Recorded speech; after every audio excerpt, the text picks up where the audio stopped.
धन्यवाद पुनीत जी। आपकी बातें वाकई में बहुत प्यारी और दिल को छूने वाली थी। और मैं सच में कहूँ तो हम लोग या मैं दिल से चाहता भी हूँ कि नई पीढ़ी जो है, आप ध्यान से देखेंगे तो 1, 2, 3, 4 पीढ़ी की मथुरा रानी की यहाँ पर उपस्थित है ना। बच्चे के बच्चों के फिर बच्चे हो गए हैं।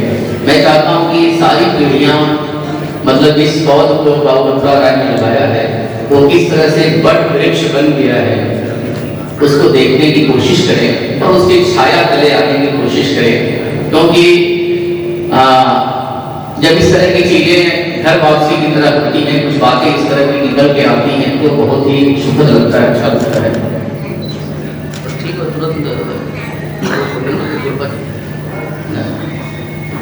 बिल्कुल भी माननीय कुलपति जी के पास चूंकि समय भाव है तो मैं माननीय कुलपति जी से मंच से ही मैं निवेदन करना चाहता हूँ कि बस शीघ्र ही आपको मैं मंच पर आमंत्रित करूँगा।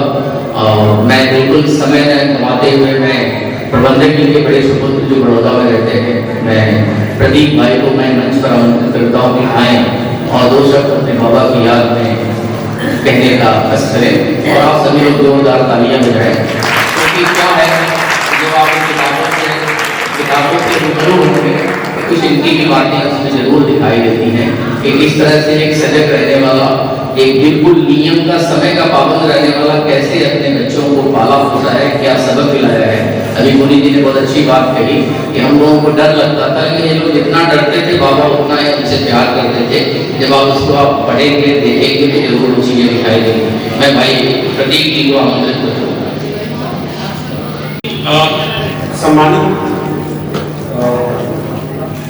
उपस्थित गण, सम्मानित लोग, मेरी हिंदी मेरे भाई से भी अच्छी रही क्योंकि इसकी हिंदी ज्यादा अच्छी थी, कितने थे 90 थे, पर मेरी हिंदी इतनी अच्छी रही। बट मुझे ये समझ में बहुत अच्छे से आया जब मैं पिछले 30 साल बाद जब मैं अंदर आया और बाबा का मैंने उनकी चित्र, उनका वीडियो देखा, उनका देखा तो अंदर से गला भरा है। मैंने कभी सोचा नहीं था कि मैं 30 साल बाद भी वो अंदर से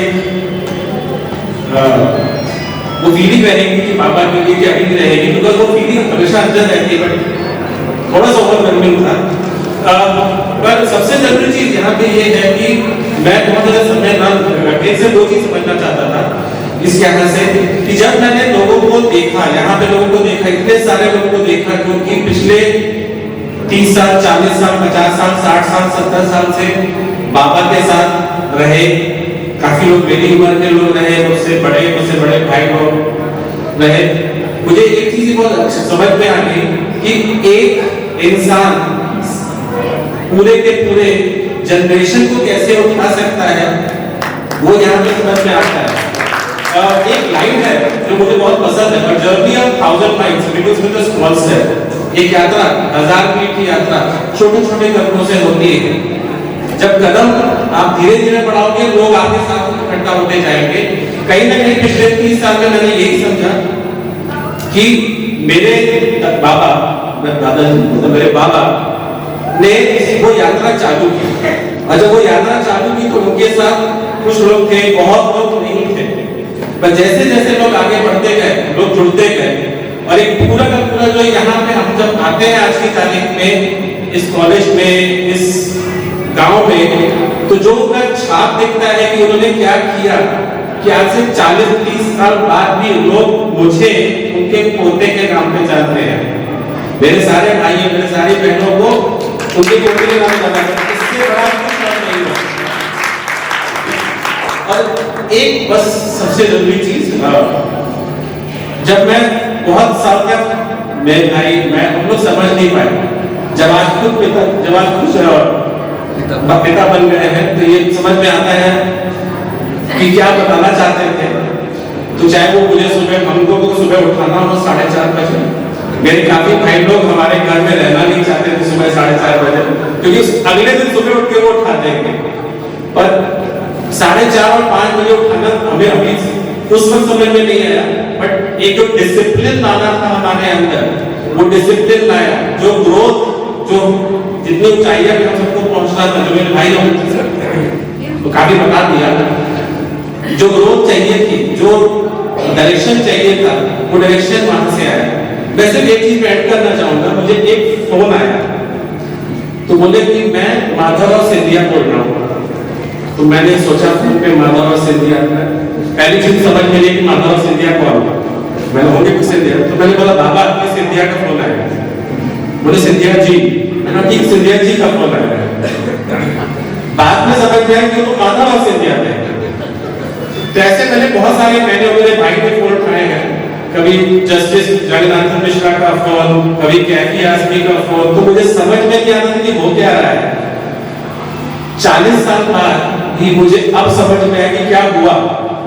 तो ये बताना इसलिए जरूरी था क्योंकि मैं बहुत ज्यादा नहीं आगे बोलूंगा क्योंकि आपको ऑलरेडी समय काफी लग गया है। पर एक सिंपल चीज, आगे क्या करना है अगले 10 साल, 20 साल, 30 साल, हमको हमें मालूम है, हमको एग्जैक्टली क्या हुआ ये मालूम है। पर ये मैंने और मेरे भाई ने, हमारी बहनों ने बात की कि अगले 30 साल, 40 साल हम इसको और आगे बढ़ाएंगे, जितना ज्यादा बढ़ा सकते हैं उतना ज्यादा बढ़ाएंगे, और जितनी अपनी क्षमता है, और ऑब्वियसली आप सबका सहयोग अपेक्षित जरूरी है। बहुत बहुत धन्यवाद।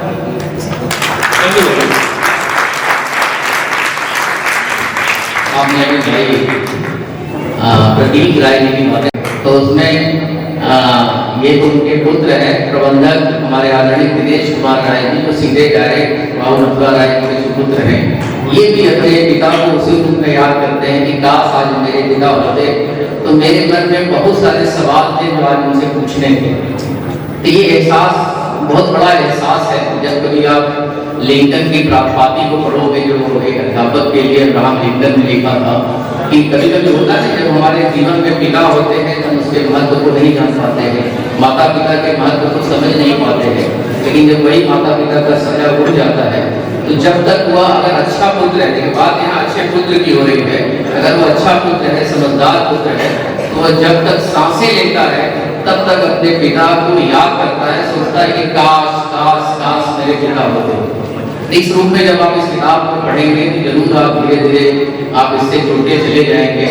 बात अच्छी हो तो उसकी हर जगह चर्चा करें, बात अच्छी हो तो उसकी हर जगह चर्चा करें, गर्व हुई तो दिल में रखें फिर उसे अच्छा करें। रोशनी करने का मतलब यह नहीं होता कि तुम जिसको पर्दा चाहिए उसको भी बेपर्दा करो तुम। वह नदी है जब भी चाहेगी डुबो देगी तुम्हें, वह नदी है जब भी चाहेगी डुबो देगी तुम्हें। जिंदगी को राह में मत किस तरह रोका करो, फूल को तोड़ा गया तो उसने सबसे यह कहा, फूल यही फूल है, फूल को तोड़ा गया तो उसने सबसे यह कहा, सबको खुशबू बांटकर मेरी तरह टूटा करो, सबको खुशबू बांटकर मेरी तरह टूटा करो। इन्हीं पंक्तियों के साथ बिल्कुल मैं कृपा जी से 2 मिनट का और समय लूंगा। इस पूरे पुस्तक के संयोजन में, इस पुस्तक के एक शब्द में या पुस्तक की पूरी संरचना में और बिल्कुल जो सबसे परेशान रहने वाली एक काया हम लोगों के बीच में है, मैं काया कह रहा हूँ। और काया अपने आप में बड़ा ही सुंदर शब्द है। एक काया जो रही जो हम लोगों को परेशान करते रहे, मैं भी परेशान होता रहा। उसमें प्रियंका राय जी का मैं बिल्कुल स्वागत करना चाहता हूँ। इनके संस्मरणों में जब मैं पढ़ रहा था, जब उसमें मैं काम कर रहा था, इन्होंने कहा था कि मैं अपने बस्ती में अपने घर में बच्चों के साथ मैं खेल रही थी तो मेरे बाबा आए गुजरे, तो जब मुझे देखे तो कहे कि ये जरूर बड़े होके एक दिन नेता बनेंगे। लेकिन प्रियंका राय नेता जरूर नहीं बनी, लेकिन इस किताब को यहाँ उतारने में और इस विमोचन समारोह में हम लोगों को पहुँचाने में, माननीय कुलपति जी को यहाँ पर आमंत्रित करने में इनकी बड़ी महत्वपूर्ण भूमिका रही है। मैं बिल्कुल अदब के साथ इस नौनिहाल को प्रियंका राय जी को मैं यहाँ आमंत्रित करता हूँ, आए और अपने बाबा के। भैया लोगों ने काफी कुछ पहले ही बोल दिया है, तो मुझे बाबा के बारे में कुछ ऐड करने जैसा नहीं लग रहा है। पर पिछले 2-3 सालों में उनको शायद और गहराई से जान पाएंगे मैं। बहुत सारे हमारे प्लान्स थे इस फंक्शन को लेके, सारी बुआओं का इकट्ठा होना, सारे पूरे परिवार का इकट्ठा होना, जो पिछले कुछ 2 साल में कुछ हादसा ऐसे रहे कि नहीं पूरा परिवार अभी नहीं है, पर परिवार के एक पार्ट संजय भैया, हिमांशु भैया, अतुल जी, अजीत वो लोग आए हैं, तो पहले तो उनको थैंक यू। और मैं सिर्फ 2 लाइन बोलूँगी अभी। मैंने कहीं पढ़ा था जो मुझे लगता है बाबा पे बहुत फिट बैठता है, जो दीप जलाया ज्ञान का, उस प्रथम ज्योत को नमन सदा। तो वो लाइफ लॉन्ग मेरे लिए हमेशा वही रहेगा कि जो इन्होंने शुरू किया है वो लाइफ लॉन्ग हम लोग कंटिन्यू करेंगे। और बाबा थे, बाबा हैं और बाबा रहेंगे।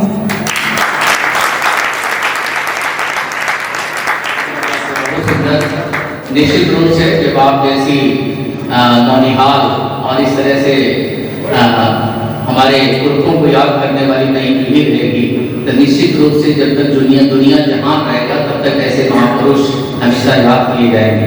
क्योंकि अच्छा पिता वही माना जाता है, अच्छा राजा वही माना जाता है, अच्छा मुखिया वही माना जाता है जो एक अच्छा वारिस लेके जाए, जो उसके जाने के बाद उसको याद करे। क्योंकि दुनिया जहां में जो शादी विवाह आप देखते हैं ना, ये सिर्फ शारीरिक मिलन नहीं है, बंधन नहीं है, अपितु इस संसार में अमरत्व के विधान करने का जरिया है। अगर एक पिता चले गया, जब तक उसका पुत्र दुनिया में जिंदा रहेगा वो अपने पिता को याद करेगा, जब वो चले जाएगा तो उसके पुत्र अपने पिता को याद करेगा।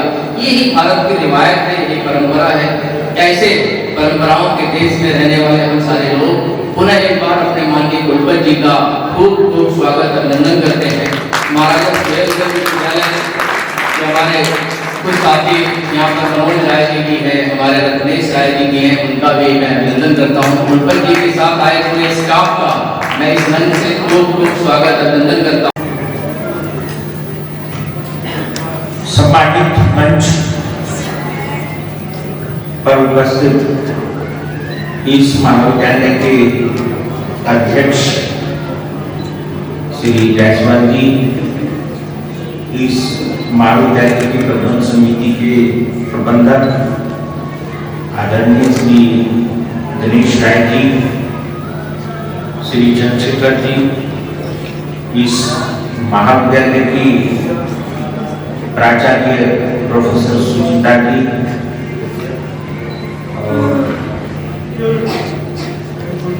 सामने बैठे मेरे सभी सम्मानित जन और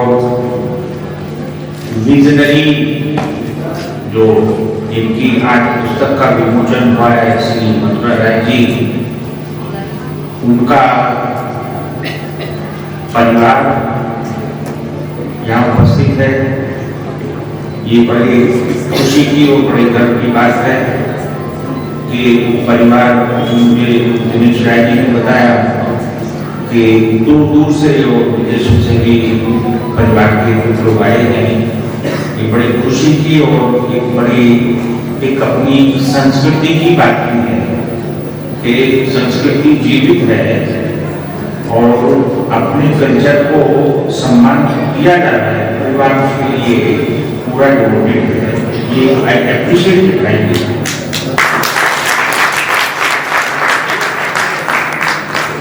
इसके साथ ही यहाँ उपस्थित महाविद्यालय के सम्मानित शिक्षकगण, यहाँ उपस्थित समाज के सम्मानित नागरिकजन, इस क्षेत्र के, और मैं समझता हूँ छात्रगण भी और छात्राएं भी उपस्थित हैं, उनको भी इससे लेसन लेना चाहिए। ये जो कार्यक्रम आज रखा गया है, ये कोई ऐसा छोटा कार्यक्रम नहीं है और इसको हल्के में नहीं समझना चाहिए। बहुत महत्वपूर्ण कार्यक्रम है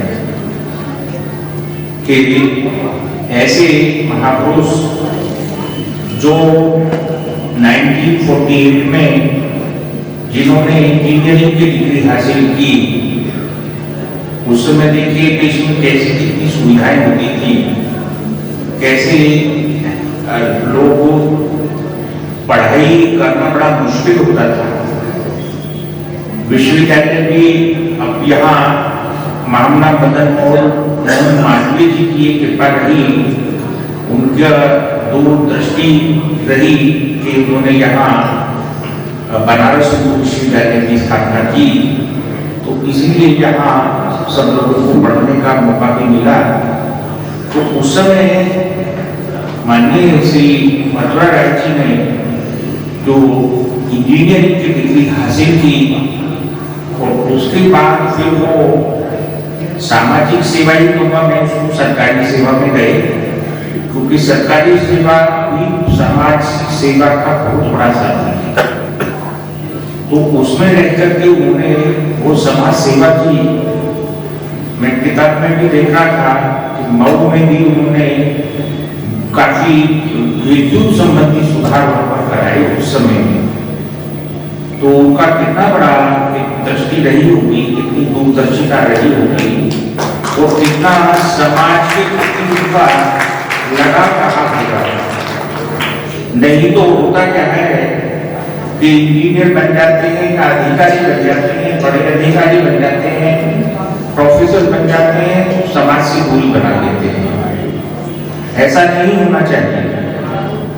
समाज में मिलकर रहना चाहिए, समाज को हेल्प करना चाहिए, समाज को दिशा देनी चाहिए। और क्योंकि सामाजिक कल्याण सबसे बड़ा प्रश्न है, वो सबसे बड़ा नैतिक कार्य है। सबको सामाजिक कल्याण का चिंतन करना चाहिए, जो कि मथुरा राय जी ने ये किया, वास्तव में किया। और ये देखिए, किसी भी महापुरुष को उसके योगदान से जाना जाता है। आज हम उनको याद कर रहे हैं, उन पर पुस्तक का विमोचन किया गया है, तो उनका योगदान ही बोल रहा है कि उन्होंने जो समाज के लिए काम किया।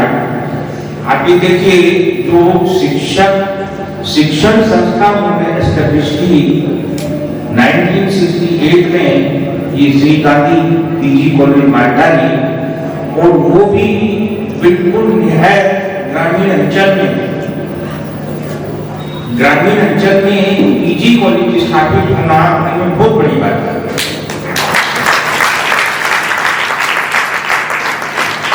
और इस संस्था से जितने लोग यहाँ के आसपास के पढ़ते निकले होंगे और बहुत अच्छी पोजीशन पे गए होंगे, तो बहुत लोगों को मैं भी जानता हूँ। तो ये गांव भले ही है मालदारी, लेकिन इस मालदारी के नाम से लोग जानते हैं कि पूर्वांचल में मालदारी की कोई जगह है। तो इसलिए ये मथुरा राय जी का ही योगदान है कि वो इतने दूरदर्शिता थे कि उन्होंने शिक्षण संस्थान खड़ा किया। वो चाहते तो एक अपनी व्यक्तिगत प्रॉपर्टी खड़ी कर सकते थे, लेकिन उससे पहचान नहीं बनती, क्योंकि उससे केवल अपना व्यक्तिगत हित होता, लेकिन इससे समाज का हित हुआ, वो बड़े स्तर पर समाज का हित हुआ। तो ये चीजें अपने में उतारने की हैं, उनसे सीखने की हैं, उनके चरित्र से ये चीजें सीखने की हैं, हमें सीखना चाहिए। और इसीलिए कहते हैं, मैंने जब ये I am the founder vice chancellor of Maharaja Suheldev university, तो क्योंकि देखिए ज्ञान सृजन जरूर होना चाहिए, लेकिन ज्ञान संस्कृति युक्त होना चाहिए। यदि ज्ञान संस्कृति युक्त है तो निश्चित रूप से जन कल्याणकारी होगा, और ज्ञान संस्कृति युक्त नहीं है तो वो घातक भी हो सकता है। उसमें आप वो केमिकल वेपन भी बना सकते हैं जो पूरी दुनिया को नुकसानदायक हो सकता है। एटम बम भी बना सकते हैं आप उससे। तो ये निर्भर करता है कि आपके ज्ञान के साथ संस्कृति का इंटीग्रेशन है या नहीं है। इसीलिए जब वो, क्योंकि मैंने विश्वविद्यालय की एक चीज करके सब जोड़ करके शुरुआत की, और जब उसका लोगो मैंने निर्मित कराया, तो वो आप देखेंगे किसी भी वेद या किसी ग्रंथ में वो कॉपी नहीं मिलेगा आपको, कहीं से हमने उसको कॉपी नहीं किया, उसको हमने खुद फ्रेम किया। ज्ञानम संस्कृति विकासम च परमो ध्येय। ज्ञान संस्कृति दोनों होने चाहिए और उससे जो विकास होगा वो विकास हमेशा जन कल्याणकारी होगा। सर्वे भवन्तु सुखिनः सर्वे सन्तु निरामया की भावना वाला होगा, की धारणा वाला होगा, वसुधैव कुटुंबकम की धारणा वाला होगा। हमको सबको irrespective of any caste, creed or religion सबको मानव और व्यक्ति मानना चाहिए, मनुष्य मानना चाहिए और एक दूसरे की हेल्प की हमें भावना होनी चाहिए, उपकार की भावना होनी चाहिए। कितने ही आप पढ़ेंगे, आप उद्योगपति हैं, कुछ नहीं है। अभी उनके वो तो बता रहे थे कि मथुरा राय जी हमको 4:30 बजे और सुबह 5 बजे उठा दिया करते थे। ये क्या था? ये अनुशासन था। उनको मालूम था कि अनुशासन का क्या महत्व है। और मैं आपको बता दूं, अनुशासन केवल शिक्षा में ही नहीं या सर्विस में ही नहीं मायने रखता। अनुशासन जिंदगी की हर एक पहलू में मायने रखता है। चाहे आप छात्र हो, चाहे आप शिक्षक हो, आप चाहे किसी भी सेवा में हो, आप इंजीनियर हो, डॉक्टर हो, अधिकारी हो और आप प्रोफेसर हो, साइंटिस्ट हो, उस वक्त हर एक पहलू पर, हर एक जिंदगी के हर एक स्टेज पर अनुशासन होना अनिवार्य है। और अनुशासन है तो निश्चित रूप से आपकी प्रतिभा उभर के आएगी और आप उससे प्रोग्रेस करेंगे। तो अनुशासन आप ये देखिए, तो इसीलिए वो महत्व देते थे कि भाई अपने जो यंगर जनरेशन है, अपने बच्चे हैं, पोते हैं, इनको मैं टाइम से उठाऊं। जल्दी इनको उठेंगे तो एक अच्छा डेवलपमेंट होगा, मानसिक विकास भी अच्छा होगा, स्वास्थ्य भी अच्छा रहेगा और उस समय लर्निंग कैपेसिटी बहुत अच्छी होती है। जो बड़े लोग थे वो सब भी जानते थे, वो कहते थे कि सुबह उठ के पढ़िए, तो उस समय लर्निंग और रिसेप्टिविटी बहुत अच्छी होती है। तो देखिए कितनी बड़ी उनकी एक दूरदृष्टि पर रहा होगा। तो ये छोटे छोटे मैं एग्जाम्पल हैं जो आप लोगों से सुन के मैं बोल रहा हूँ, कोई नई बात नहीं है। तो मेरा यही इस अवसर पर संदेश है कि हम जो भी महापुरुष हैं, जो भी अच्छे पुरुष हुए हैं, उनके अच्छे कैरेक्टर्स को, उनके अच्छे गुणों को ग्रहण करें और पूरे समाज में उन गुणों का प्रचार प्रसार करें। मैं अभी आदरणीय दिनेश राय जी से ये कह रहा था कि ये कार्यक्रम है, इसको ये समाज में भी प्रचारित और प्रसारित होना चाहिए और इसके लिए आपको इसको बढ़िया से इसकी विज्ञप्ति बनाइए और जो उनके मेन कैरेक्टर्स हैं उसको उसमें मेंशन करिए ताकि अखबार में भी वो आए।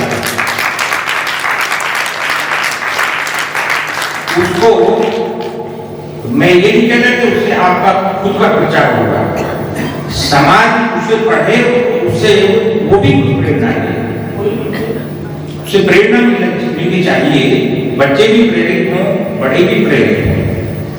तो ये सारी चीजें होती हैं लर्न करने की, जो हमारी बड़ी जनरेशन होती है उनसे। इस अवसर पर दिनेश राय जी ने जो एक पुस्तक लिखी है बहुत ही सराहनीय कार्य किया है और अपने पिता के प्रति ये श्रद्धांजलि है और पुस्तक एक ऐसी चीज है कि जो ये हमेशा रहेगी, जो भी पढ़ेगा इससे सीखेगा, नहीं तो चीजें भूल जाती हैं, ओवर द टाइम चीजें भूल जाती हैं। तो ये बहुत अच्छा सराहनीय कार्य आपने किया है, तो इसको इस तरीके से मेंटेन रखें और उनके द्वारा ये संस्था जो स्थापित की गई है बड़ी महत्वपूर्ण संस्था है। और आजकल डिजिटल का युग है, उसको ध्यान में रखते हुए इस संस्था का जितना विकास हो उसमें सबका सहयोग होना चाहिए, आपके समस्त परिवार का सहयोग होना चाहिए, समाज का सहयोग होना चाहिए, इस एरिया के लोगों का सहयोग होना चाहिए कि इसको हम ये आपको चिंतन करना चाहिए कि in the light of the recent developments and the demand of the day, how can we develop this college to a greater heights. इस पर भी मंथन करना चाहिए और जितना ये कॉलेज डेवलप होगा उतना ही आपका ये आसपास का एरिया भी उतना ही डेवलप होगा। क्योंकि यदि किसी भी क्षेत्र को आपको विकसित करना है तो वहां संस्था बना दीजिए, शैक्षणिक संस्था अपने आप डेवलप हो जाएगा। और उस संस्था को आप अच्छी संस्था बना दें तो बहुत ही अच्छा डेवलप हो जाएगा। तो ये मेरा आप लोगों से निवेदन है, उस शिक्षकों को भी मुख्य रूप से मेरा ये संदेश है कि राष्ट्रीय शिक्षा नीति 2020 जो लागू हुई है उसकी भी बहुत अच्छी कुछ विशेषताएं हैं, उसको भी हम अच्छे तरीके से लागू करें, उसकी धारणा को समझें और उसके इम्प्लीमेंटेशन को हम कैसे बेहतर तरीके से कर सकते हैं, छात्रों तक उसका मैसेज पहुंचा सकते हैं। उसमें इसकी डेवलपमेंट का काफी प्रावधान है। क्योंकि आप ये देखिए इंडिया में अभी फिलहाल भी आप ये देखिए only 5% of the total workforce is a skilled force who is formally skilled. और यदि इस रेशो को आप जो डेवलप्ड कंट्रीज हैं उनसे कंपेयर करें तो ये रेशो 50 से लेके 92% तक है। कहां 5% स्किल्ड पॉपुलेशन, स्किल्ड वर्कफोर्स और कहां 90-92% स्किल्ड फोर्स। तो क्यों नहीं वो देश विकसित होंगे? तो इसलिए हमें अपनी जो शिक्षा है उसको भी मॉडिफाई करना चाहिए और निश्चित रूप से उसमें कल्चर का भी समावेश रहना चाहिए। अभी मैं आपको खुद का एक एग्जाम्पल भी बताता हूँ। डेवलप्ड कंट्रीज जो हैं, मैं 2003 में 1 साल के लिए स्कॉटलैंड में रहा था एक बॉयज क्लास फेलोशिप के अंतर्गत। वहां प्लांट बायोटेक्नोलॉजी में मैंने रिसर्च किया था।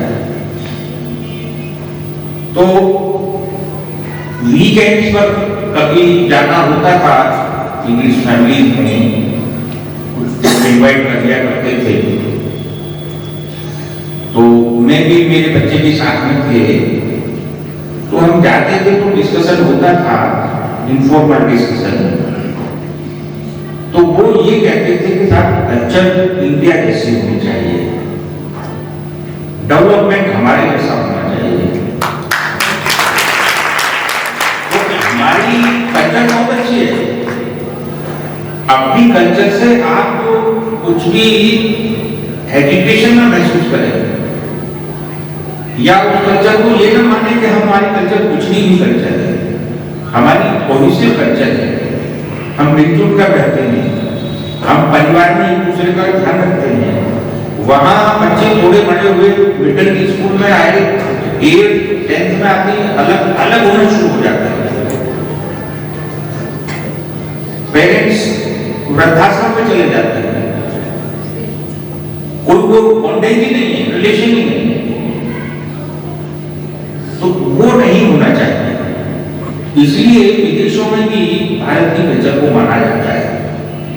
तो हम अपनी कल्चर को जरूर समावेश रखें, ज्ञान का वर्धन भी करें और उसमें कल्चर का भी समावेश करें। इसी के साथ आपने एक कार्यक्रम किया बहुत अच्छा कार्यक्रम आपने आयोजित किया और इसका एक अच्छा मैसेज भी रहेगा कॉलेज की फैकल्टी में भी, कॉलेज के मैनेजमेंट में भी, छात्रों में भी और आसपास समाज में भी इसका एक अच्छा मैसेज जाएगा।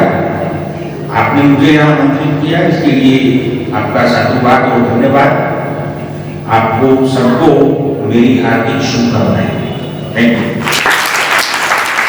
काम का पक्का हो और समय का पक्का हो। बिल्कुल हमारे माननीय कुलपति जी को बिल्कुल जो एक समय मिला था अपने विश्वविद्यालय के लिए, उतने कम समय में 3 सालों की अवधि में आपने एक नवनिर्मित जो विश्वविद्यालय बिल्कुल जन्म लिया था और आपके हाथ में सौंप दिया गया था, आज उसका एक पूरा का पूरा भवन आपने बिल्कुल शीघ्रता के साथ लगातार मेहनत करके उस भवन को इतना खूबसूरत भवन खड़ा कर दिया है कि जब आप कभी जाएंगे तो वाकई में आपको महाराजा सुहेलदेव विश्वविद्यालय का जो भवन है, उसका परिसर है, वो आपको बहुत अच्छा लगेगा।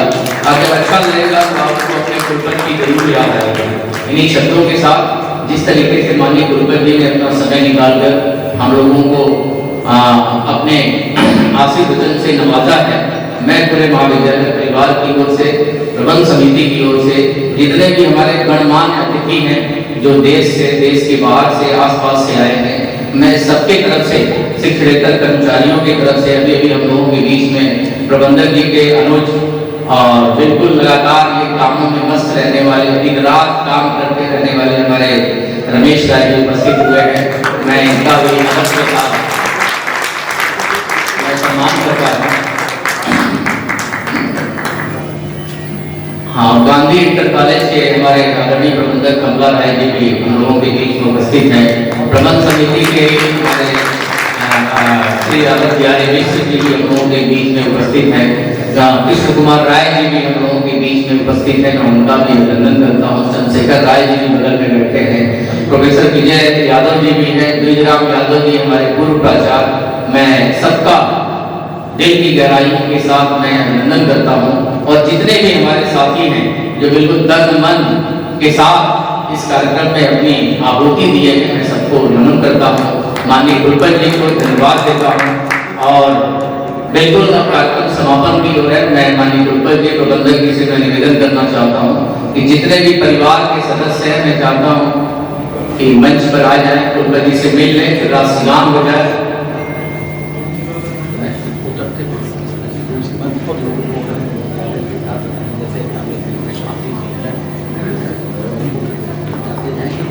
हाँ ठीक है सर, बहुत अच्छी बात है। लगातार प्रबंधक जी ने अभी कहा कि माननीय कुलपति जी जब यहाँ से उतरेंगे तो चलते चलते ही हम अपने अतिथियों से, अपने लोगों से बिल्कुल मैं मुलाकात करवा दूंगा। वाकई में देखिए हमारी परंपरा रही है मिलना जुलना, जैसे कि सर ने, कुलपति जी ने कहा कि संस्कृति हमारी बिल्कुल सहज है, बस थोड़ा सा होता है कि हम लोग उसको जटिल बना दिए।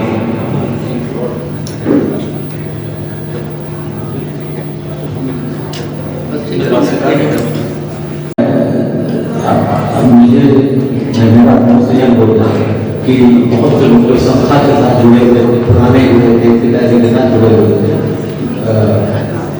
मैं जब मंच से उतरेंगे तो आप लोगों को इंट्रोड्यूस करना चाहिए, ताकि उनको लगे कि ये लोग काम करते थे, उनके पीछे क्या क्या बैकग्राउंड था, कौन लोग थे, कौन लोग जुड़े थे, कहाँ जुड़े थे लोग जी।